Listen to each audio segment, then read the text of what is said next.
Mika tahu tak, ini dia beberapa alasan kenapa orang Indonesia tuh suka banget berobat ke Malaysia. Selain bahaya tak bercuti di Indonesia, insiden yang berlaku baru.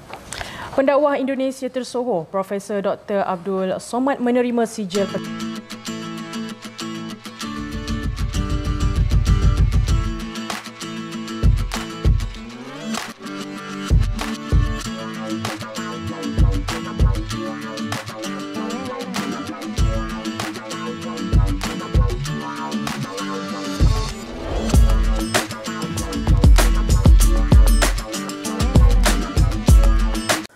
Assalamualaikum warahmatullahi wabarakatuh. Berjumpa kembali dengan Romlia Pratama. Teman-teman sahabatku semuanya, gimana kabar kalian?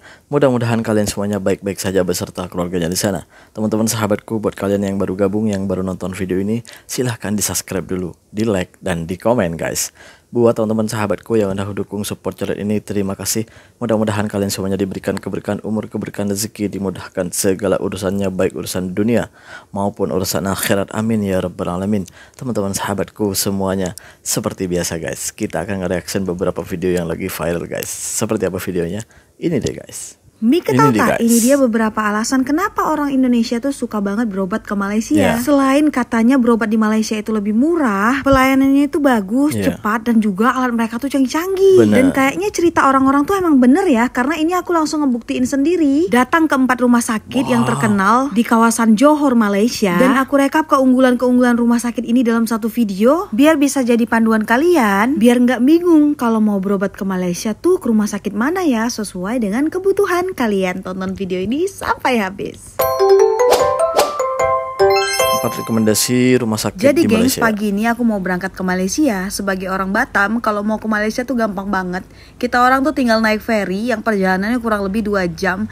Itu langsung sampai ke Johor, Malaysia. Dari Batam ke Malaysia menggunakan kapal tuh sebenarnya ada beberapa pelabuhan ya. Tapi kali ini aku tuh lewat pelabuhan Situlang Laut. Tujuan aku ke Malaysia kali ini tuh karena aku mau medical check up gengs. Sebab medical check up di sini tuh harganya lebih murah daripada di tempatku. Tapi untuk detail medical check upnya akan kita bahas di video selanjutnya ya. Di video ini aku mau kasih 4 rekomendasi rumah sakit biar kalian gak bingung kalau misalnya mau berobat ke Malaysia. Yang pertama, ini namanya adalah KPJ Pasir Gudang. Rumah sakit ini tuh terkenal sama dokter ortopedinya, terus sama perawatan jantungnya dan juga respiratory atau sistem pernafasannya. Ini aku lagi ada di ruang UGD-nya gengs. Kalian bisa lihat ini mobilnya mirip banget ya, ambulannya kayak yang ada di drakor-drakor drama Korea gitu. Alat MRI-nya juga di sini tuh canggih-canggih. Kalian bisa lihat ya, mesinnya mantep. Dan ini aku lagi ada di lantai 8, mau lihat ruang VIP-nya. Kamar VIP-nya gede banget, dan ini untuk ruang pasien sama ruang tamu itu tuh dipisah. View dari jendelanya juga cakep banget tahu. Di kamar VIP ini juga sudah ada kitchen setnya loh. Jadi bisa cuci piring, manasin makanan, dan ruang tamunya juga cukup besar, bisa untuk menerima tamu. Yang kedua, ini namanya adalah KPJ Putri Specialist Hospital. Nah, kalau di rumah sakit ini yang terkenal itu perawatan pediatriknya atau perawatan bayi dan anak. Jadi kalau mau ngerawat anak kalian yang sakit, cocok banget di rumah sakit ini. Di rumah sakit ini juga terkenal tuh sama perawatan lutut dan jantungnya. Ini Dr. Chung. Ini dokter ortopedik dan spine surgery terkenal banget. Dan untuk mesin MRI mereka ini juga udah yang terbaru, gengs. Kalian bisa lihat. Wow. Jadi intinya menurut aku rumah sakit ini cocok banget buat kalian yang mau berobat tentang anak, perawatan lutut dan juga jantung. Selanjutnya yang ketiga, ini namanya adalah Rumah Sakit KPJ Bandar Dato' On. Kalian lihat geng, ini rumah sakit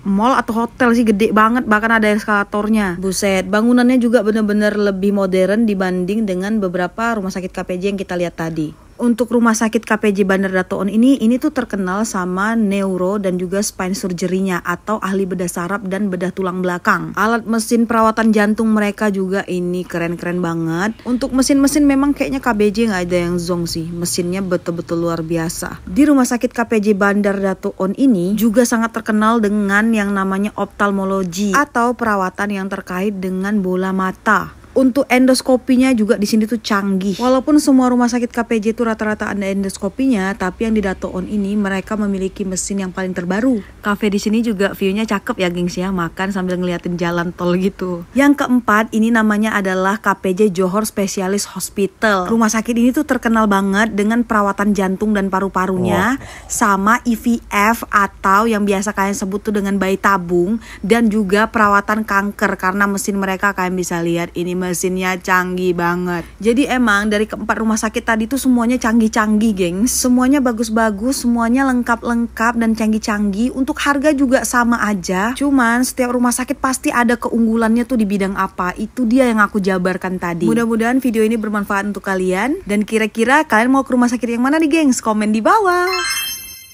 Gua nggak bisa ngebayangin kalau di tempat kita tuh ada rumah sakit seperti ini, guys, gitu. Jadi kita tuh nggak saja jauh-jauh untuk cari rumah sakit yang bagus gitu, yang baik gitulah ya. Ya Allah, benar-benar canggih bener.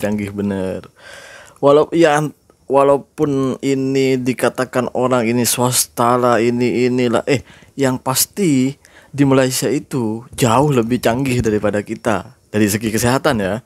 Ini kita bahas dari segi kesehatan sekarang ini. Gak usah merembet kemana-mana. Ya memang diakui. Orang-orang Indonesia tuh mengakui semuanya.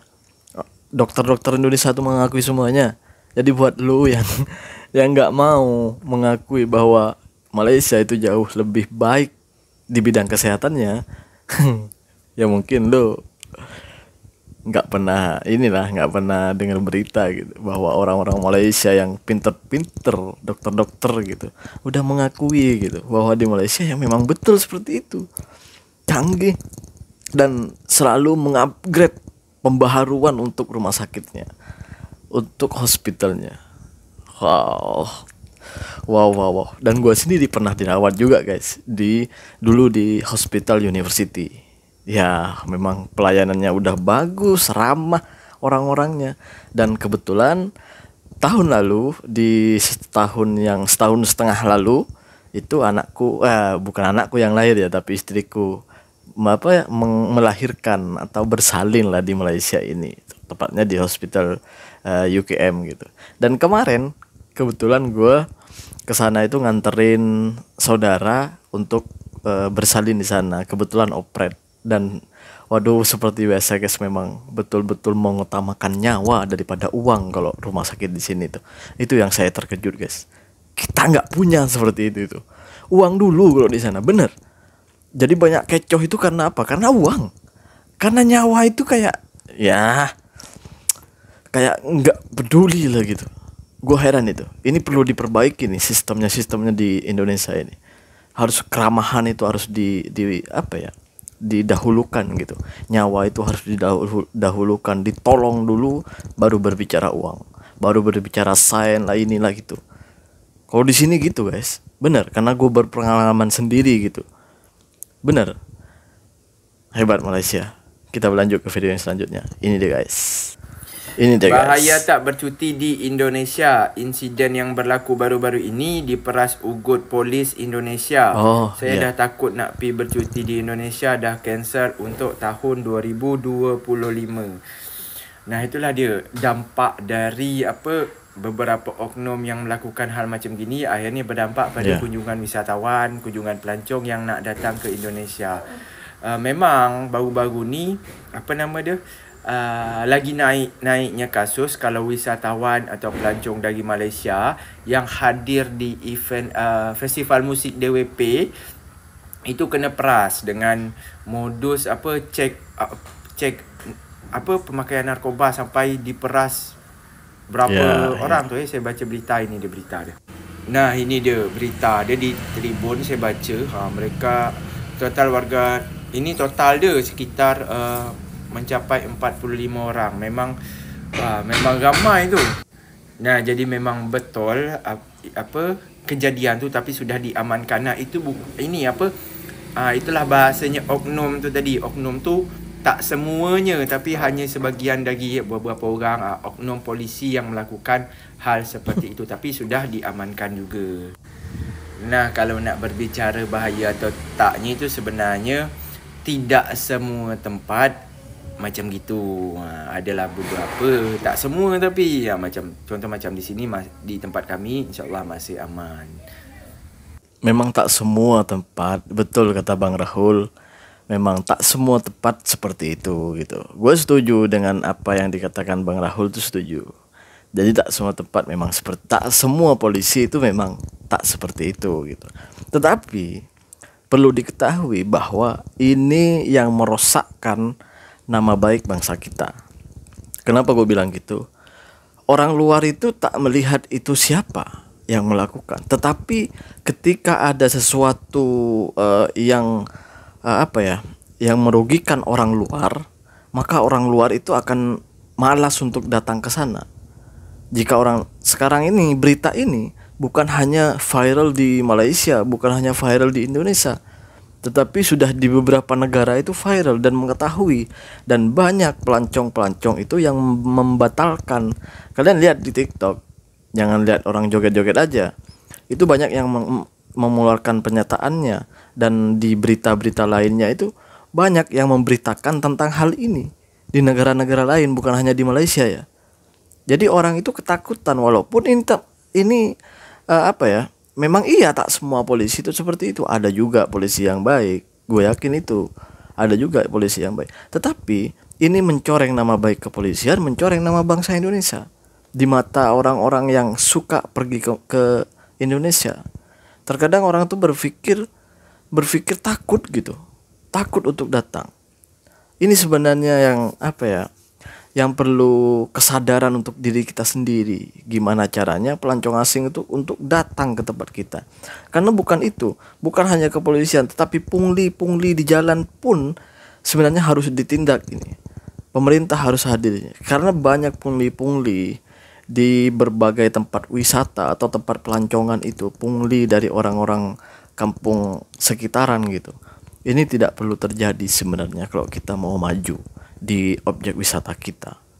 Kalau gini terus, kita itu nggak akan maju di wisatanya. Gue yakin itu, karena orang malas mau datang ke sana, takut mau datang ke sana gitu. Jangan buat orang luar tuh takut kalau kita mau maju di objek wisata kita atau di tempat pelancongan kita, baru kita mau maju. Di Malaysia kita itu enak, mau ke wisata kemana aja itu enak, nggak ada pungli, nggak ada parkir liar, nggak ada ini, pokoknya enak mau kemana-mana. Itulah kenapa di tahun 2023 itu data menunjukkan bahwa kedatangan wisatawan asing atau pelancong asing itu banyak datang ke sini daripada ke tempat kita. Coba bayangin, di mana kesalahan kita ini? Ya ini harus diperbaiki. Pemerintah harus hadir di sini kalau kita mau maju. Kita berlanjut ke video ini selanjutnya. Ini deh guys. Pendakwah Indonesia tersohor Profesor Dr. Abdul Somad menerima sijil pentauliahan mengajar dari negeri Perak. Pentauliahan tersebut disampaikan sendiri oleh Mufti Perak Datuk Seri Wan Zahidi Wan Teh pada 20 Disember lepas. Subhanallah. Pemberian tauliah mengajar tersebut diserahkan di dalam satu majlis bicara agama sempena Hari Sayangi Lenggong. Anjuran Pusat Khidmat Ahli Parlimen Lenggong Datuk Seri Dr. Syamsul Anwar Nasarah merangkap Timbalan Menteri Dalam Negeri. Turut hadir menyempurnakan pemberian sijil pentauliahan tersebut Menteri Besar Perak Datuk Seri Haji Sarani Muhammad serta Ahli Majlis Kebangsaan bagi Hal Ehwal Agama Islam MKI Datuk Dr. Afifi Al-Akiti. Gue tuh pernah hadir di kajian beliau di Malaysia ini. Udah beberapa kali itu gue hadir di pengajian atau tauliah beliau di Malaysia ini. Waduh, memang luar biasa penyambutan orang Malaysia itu terhadap ulama kita dari Indonesia. Bener-bener gue terenyuh guys, bener. Gue terenyuh ketika datang, ya Allah, Ustaz Abdul Somad nih di tempat kita itu ada beberapa kelompok, ada beberapa orang yang tidak menyukai beliau. Tetapi di Malaysia beliau seperti mohon maaf seperti raja mereka. Beliau ini ketika datang ke Malaysia, ketika datang ke Brunei, ketika datang ke ke tempat-tempat negara-negara lain itu seperti raja beliau ini. Tapi di tempat kita ini, gue herannya tuh di situ guys. Ulama yang betul-betul ulama malah seperti nggak dihargai di tempat kita. Tetapi orang-orang yang mengaku ulama, mengaku ulama, bahkan dia tuh bukan ulama sebenarnya, tapi mengaku-ngaku aja. Keilmuannya tidak jelas, sekolahnya tidak jelas. Tapi Ustaz Abdul Somad yang udah jelas sekolahnya, sudah jelas pendidikannya, sudah jelas apa yang sampaikan itu semuanya berdasarkan hukum Islam.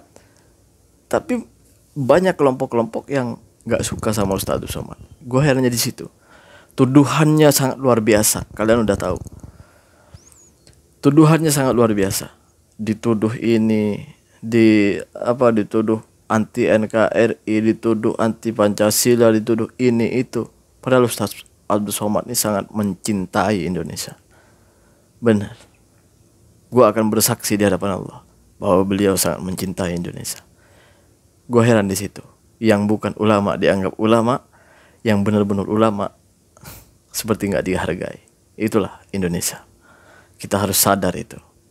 Entah itu dari EQ-nya rata-rata rakyatnya atau di mana yang salah. Gue bingung juga guys gitu. Terima kasih buat semuanya. Terima kasih buat Malaysia karena sudah memberi penghargaan untuk ulama kita, ulama Nusantara kita gitu. Ustaz Abdul Somad, terima kasih sekali lagi untuk negeri Perak. Terima kasih buat semuanya yang udah nonton. Assalamualaikum warahmatullahi wabarakatuh. Jangan lupa selawat guys.